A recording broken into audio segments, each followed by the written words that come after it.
Hey, I'm Hannah Kim, and I'm a parkour athlete. I'm going to take you through the wellness practices that I do so I can be the best I can be in the gym. I train 1 to 4 hours a day, about 6 days a week. My top 3 wellness practices that I do are meditation and relaxation, mobility, and recovery. I started parkour after I turned 30 and after I had 3 kids, and I think it was a really good outlet for me to feel like myself again. I used to be a personal trainer. I used to be an athlete. I used to swim D1. And then all of a sudden I was a stay-at-home mom. I didn't do anything for myself. So I think parkour gave me that spark again where it felt like I owned my body. My body is mine. I can do things and I have my own goals. Good morning. It's a little before 7. I usually wake up around 6:45. Before I do anything else, I open up the curtains. I just love how the sun comes into my room. And then I have a yoga mat always on the ground. Sometimes it could just be like 40 seconds to 2 minutes. I'll just do simple movements that are like chest openers. I tend to like sleep curled in sometimes. So it just feels good to open up the body, open up the hips. So breakfast, if I'm feeling kind of full, then I'll just wake up, drink a lot of water. I might have a little coffee. If I wake up and I'm even just a little bit hungry, then I tend to go to leftover dinners. You have leftover corn grits, just sausages, and asparagus in there.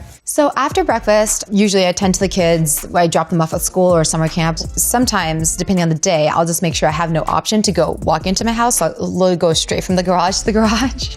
I have to like trick my brain sometimes if I'm feeling lazy because I am lazy. I'm going into the spare garage. This is the gym that I had the people at Motive Movement make me. Some of the basic and easy moves that I'm working on are like rail walking. So there's rails that are up high in my gym that's like, anywhere from 4 feet to 10 feet up in the air. If you have rails that are really low to the ground, you can just work on the accuracy of your feet placement so that when you do get up to height, you know that you can do it and you know that you won't slip out. In a parkour competition, there's 3 different things. So there's style, skill, and speed. Speed, there's red flags, yellow flags, go left of this, right of this, and just go as fast as you can, and they time you.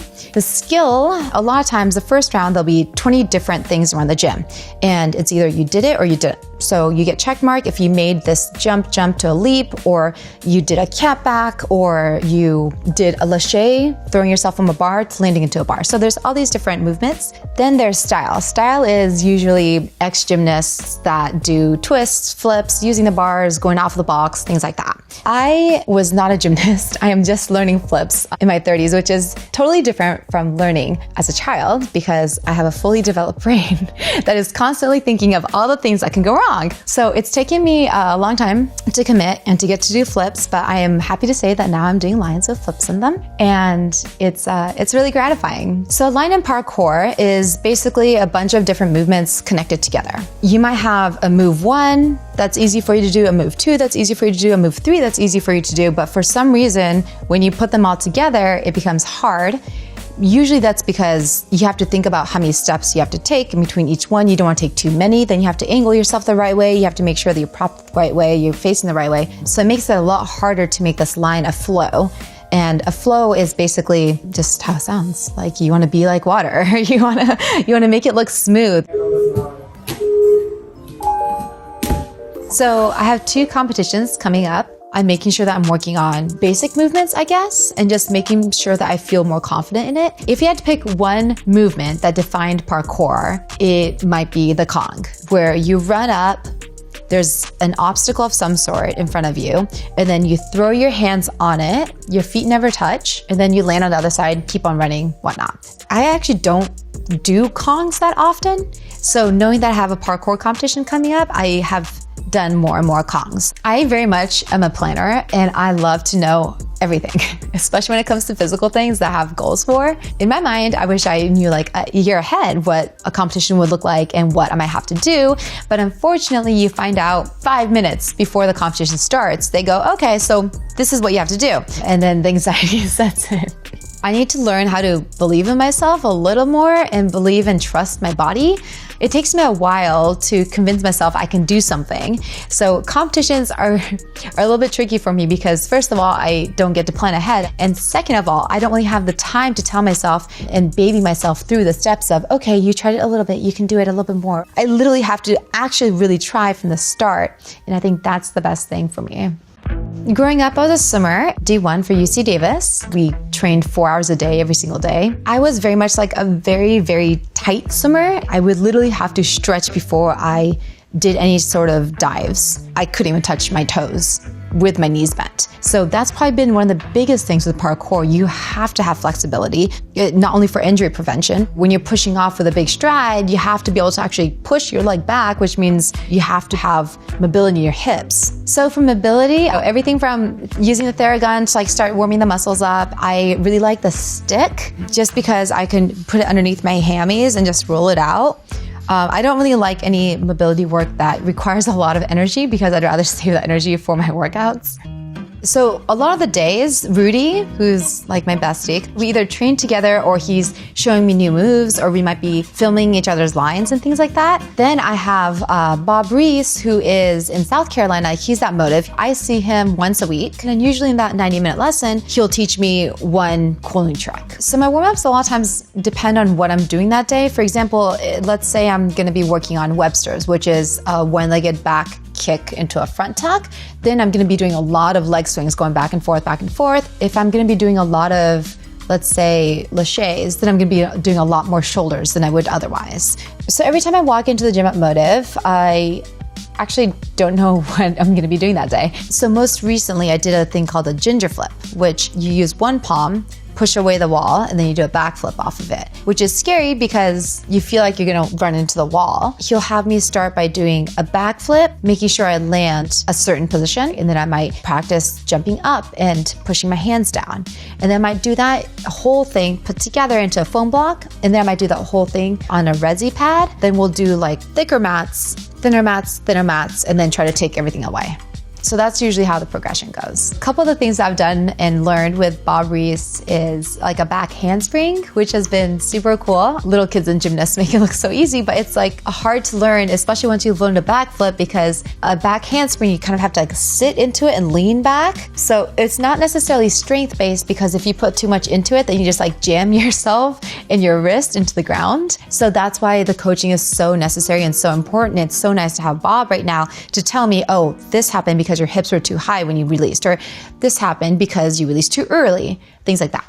So I don't really do on-the-go food too much. If I have like a ribeye in the fridge, I might literally cut that up into strips and put that in a plastic bag, and that's like my on-the-go food. Like I really like food, like real food. Actually, in college, my girlfriends used to make fun of me because I used to eat 4,000 to 5,000 calories a day as a swimmer. I would actually bring meatballs that I would make in a Ziploc bag when we go to the malls. I'm like, we'll be like walking around Forever 21. I'm just like popping in meatballs. And they would always be so embarrassed. But I mean, food, substance. The advantages of starting parkour after 30 and being older is I'm not afraid to fail. I'm totally fine laughing at myself and having fun. And I look at other girls and I get inspired by them. Whereas I think me 20 years ago, I'd have felt a lot more competitive. I probably would have, brought myself down every time I didn't do well or didn't complete something or, fell. And I probably wouldn't have laughed so much. But if you see like my Instagram videos, I feel like all of them are like me failing and laughing. And someone pointed out, actually, whether I fail or I succeed, it's the same laugh that I have. And I kind of like that. Oh my gosh, so much of parkour is mental. It took me a while to realize this. So sometimes in the beginning of parkour, it was so hard for me to do anything that was out of the comfort zone. It's really funny because a lot of times I'll be like, okay, I have to go. And then my coaches are like, oh, nervous pee? And I'm like, yeah, nervous pee. But really, I honestly think that it's not necessarily I have to go pee. I literally have to just like sit in silence by myself for a moment. That's actually what I used to do as a personal trainer. So when I was a trainer, I worked 6 days a week and sometimes I had 14 clients a day.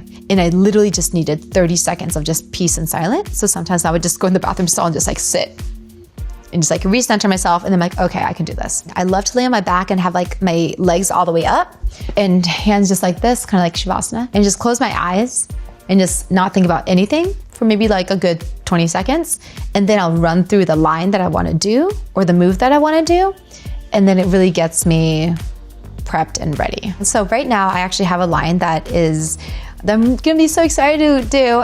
It's running a Webster flip, go straight up onto a block, swivel my leg around, and then do a backflip off that little block. So that's one specific line, but a lot of times when I'm working with Rudy, he's very creative. Like he does like really funky moves that you've really never seen before. So whether it's like silly movements, we just recently like both intertwined our bodies on top of a bar and we're just like flipping forward. Like things like that is like so stupid, but at the same time, it's like you have to think so much about where your body is, the body awareness, and like utilizing your body in different ways, even if it's not for parkour. I feel like it's always so beneficial. So it's so funny because when I first started parkour, a lot of my friends were like, oh yay, you barely made that jump, but you did it. And I'm like, no, I didn't barely make the jump. I actually did it perfectly. So if this is a corner, in parkour, you don't want to land here. You actually want to hit the very corner of it. So that way your legs can take the impact as you rock forward. Unless somebody is running, landing and jumping out of it, if they're sticking a jump, they're always going to be landing on the corner. Let's say you don't make the precision jump, you still can tuck your legs up very high and still bounce back. I actually did a video recently where I was going to a wall, and I actually didn't catch myself. My body kicked in. I was so happy. And I actually pushed the wall away with my feet and I was able to land on my feet. Had I not done the bounce back, I would have landed on my butt or my back and there was a wall right behind me, so the wall would have had big impact on my head. And that could have been very dangerous. So some afternoons I try to come into my room and do some detox of the mind, relaxation kind of stuff. So when I get injuries, I literally try to get acupuncture right away. I am like a huge believer. So there's an acupuncturist that also does red light therapy. So I feel like as soon as I get an injury, I go in and my injury heals so much faster. So I've been starting to do rock climbing about once a week now. It is awesome for grip strength. My whole forearm looks like the Hulk with like the veins popping out when I'm done with rock climbing. There's a couple other things that rock climbing helps me with. And one is height, being higher up on top, and I'm getting so much more comfortable just, coming down slowly, just a couple steps, or just maybe one step, letting go, and then landing on my feet and practicing that kind of tucked under on the toes and then squatting and using my legs. The other thing is having to think about where my hand's gonna go and having to think where my feet is gonna go and constantly working on that in the body awareness, knowing how long my leg is and knowing how long it can reach is very much so in the same line of parkour, where if you reach this much, you can go there. And then now if you put this much velocity, then you can definitely make it there. I just discovered a new tea place, which I'm super excited about. So I just got this peppermint herbal tea. When I have a free 30 minutes where I'm actually at home, I will take some sort of nice little tea, or I don't know, some drink that I love Olipop. It's my soda to go. I'll take a little treat and then I'll sit down with a yoga mat. I will just literally lay there in Shavasana and just relax and just be. So the way that my brain works when I learn new moves, and a lot of times they're scary and hard to commit to and they're complex to me, is that I need to literally just step away from it all and just close my eyes and just process what I just learned. If I don't take that time and I just keep on going through my day, then it's not until night when I'm sleeping where my brain is actually working out those moves again. I'm definitely getting injured a lot less now. Knock on wood, I'm so excited. My skills have definitely improved and my bail techniques have actually improved. My body knows what to do now. At the gym, I'm working with ladders as well as other things. And ladders are so important because it works on agility, it works on foot placement, it works on the mind-body connection and being able to move fast. Right now, I'm working specifically on my hamstrings and my butt so I can jump further and have the ability to do a run where there's actually one run specifically I have in mind that's outside at UNCC where I'm running on a wall basically and I have to jump up in air and catch myself with my hands. It is quite the big jump and I can't physically make it right now. I know that by being in the gym and putting in the effort on very heavy squats and doing heavy power movements with my legs and utilizing that lazy hamstring and the lazy butt, that I'll be able to make that line. So it'll be really exciting when I am able to hit that line because of the work that I had put in. Hey, it's around 7 o'clock. It's time for me to make dinner. So for dinner, I like to have variety. I have some chicken drumsticks simmering.